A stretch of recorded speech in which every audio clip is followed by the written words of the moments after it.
नमस्कार व्यूअर्स. श्री स्वामी समर्थ.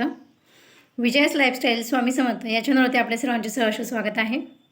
आपल्या आजच्या व्हिडिओतून आपण बघणार आहोत की दर पौर्णिमेला सत्यनारायण पूजाविधी कसं करावं ते आणि सत्यनारायण पूजाविधी करण्याचे फायदे हे आपण आपल्या आजच्या व्हिडिओतून बघणार आहोत. तर आशा करते तुम्हा सर्वांना नक्कीच हा व्हिडिओ खूप आवडेल आणि तुम्ही त्याचा लाभ घ्याल. तर चला सुरुवात करूया आपल्या आजच्या व्हिडिओला. श्री स्वामी समर्थ.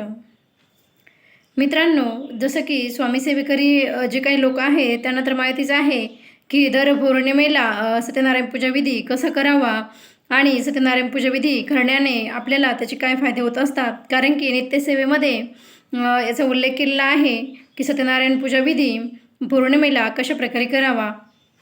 तर चला आपण आपल्या आजच्या व्हिडिओतून बघूया की सत्यनारायण पूजाविधी करत असताना दर पौर्णिमेला आपण हा विधी करायचा असतो. दर पौर्णिमेला आपण जर सत्यनारायण विधी केला तर आपल्या घरामध्ये अखंड लक्ष्मी ही नांदत असते आणि आपण बघतो की घरामध्ये कुठलीही पूजाविधी केली तर खूप प्रसन्न असं वातावरण हे तयार होत असतं. खचलेल्या मनाला आधार हा मिळत असतो आणि बरेचसे संकट हे नाहीसे होत असतात आणि आपण हारलेला व्यक्तीही जिद्दीने जगायला शिकत असतो. एवढी पॉझिटिव्ह किंवा सकारात्मक एनर्जी ज्याला आपण म्हणतो ती कुठल्याही पूजाविधी केल्याने होत असतो. त्यात सर्वात प्रभावी जर म्हटलं तर आपला सत्यनारायण पूजाविधी हा खूप महत्त्वाचा विधी असतो. तर त्यामुळे सत्यनारायण पूजा ही नक्कीच करायला पाहिजे. तर पौर्णिमेला काय करायचं की दिवसभर उपवास हा करायचा असतो. तदनंतर सायंकाळच्या वेळेला एक चौरंग किंवा पाट ठेवायचा आहे. त्या पाटावरती शुभ्र वस्त्र पांघरायचं आहे आणि चौरंगाच्या बरोबर मध्यभागी आपल्याला गव्हाची किंवा तांदळाची रास टाकून त्यावरती पाण्याने भरलेला कलश ठेवायचा आहे.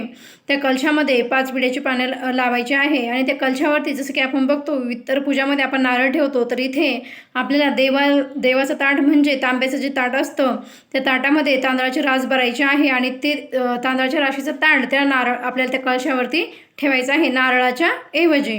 आणि त्या राशीमध्ये तांदळाच्या राशीमध्ये आपल्याला भगवान कृष्ण म्हणजेच आपले बालगोपाल स्वरूपातील भगवान कृष्णाची मूर्ती ज्याला की रंगनाथही आपण म्हणतो तो स्थापन करून घ्यायचा आहे. तदनंतर त्या कलशाच्या समोर चौरंगावरती आपल्याला 3 विड्याची पानं ठेवायची आहे. त्या 3 विड्याच्या पानावर प्रत्येकी आपल्याला एक एक सुपारीही ठेवून घ्यायची आहे. प्रथम सुपारी ती आपले असतात श्री गणेश म्हणजे गणपती महाराज. त्यानंतर आपली कुलदैवता. तदनंतर तिसरी सुपारी ही असते वरुण देवता आणि ह्या तिन्हींचीही आपल्याला पंचोपचार पूजा करायची आहे. अगोदर त्यांना दूध पाणी टाकून हे करायचं. तदनंतर हळदी कुंकू अक्षदा फूल अर्पण करायचं. तदनंतर बालगोपाल कृष्णाचाही आपल्याला अशीच पंचोपचार पूजा करून घ्यायची आहे. तदनंतर आपल्याला ऋतोत्कालभव म्हणजे त्या ज्या ऋतूमध्ये आपण पूजा करत आहोत त्या टायमामध्ये उपलब्ध असलेली कुठलीही फुले आपल्याला ही अर्पण करून घ्यायची आहे. आपल्याला माहिती आहे कुठलाही पूजाविधी म्हटलं तर पूजा सुरू कथा वाचून झाल्याच्या नंतर आपण अन्नाचा नैवेद्य दाखवणार आहोत. तदनंतर अन्नाचा नैवेद्य दाखवल्यानंतर आपण करणार आहोत ती आपले गणपती बाप्पा आणि सत्यनारायण महाराजांची आरती. आणि असं म्हणतात की हा प्रसाद आपल्या घरातल्या लोकांनीच खायचा असतो. हा प्रसाद बाहेर देऊ नये. प्लीज कमेंट करून विचारू नका की का देऊ नये आणि प्रसाद आहे तर सर्वांना द्यायला पाहिजे वगैरे. पण असा नियम आहे की सत्यनारायण पूजाविधी आपण आपल्या घरात करतो आहोत तर आपल्या घरातल्या सर्व मंडळीने तो प्रसाद खायला हवा. अशा प्रकारे सत्यनारायणाची पूजा दर पौर्णिमेला तुम्ही सर्वांनी आवर्जून करा. तुमच्या हिशोबाने तुम्ही म्हणजे पूजेचा संकल्प करा की तुम्हाला किती पौर्णिमेला सत्यनारायण करायचं आहे. तसं तर खूप इच्छुक जे लोक असतात किंवा ज्यांना खूप प्रसन्न किंवा खूप आवड असते तर ते सतत येणाऱ्या पौर्णिमेला करत असतात. तर 12 महिन्यामध्ये 12 पौर्णिमा ह्या येत असतात.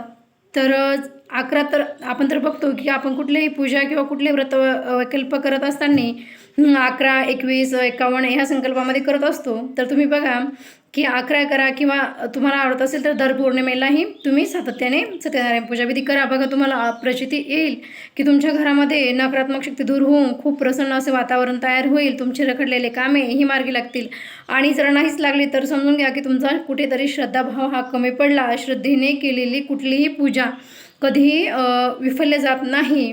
दगडालाही देवपण हे जर येत असेल तर ते फक्त भक्ती आणि भावामुळे आणि आपल्या श्रद्धेमुळे येत असतं. तर नक्कीच श्रद्धा आणि भक्तिभाव मनामध्ये ठेवून सत्यनारायण पूजाविधी करा. आशा करते की तुम्हाला सर्वांना ही माहिती आवडली असेल. असेच नवनवीन व्हिडिओ बघण्यासाठी आपल्या विजयस लाईफस्टाईल स्वामी समर्थ या चॅनलला लाईक आणि सबस्क्राईब करायला विसरू नका. श्री स्वामी समर्थ.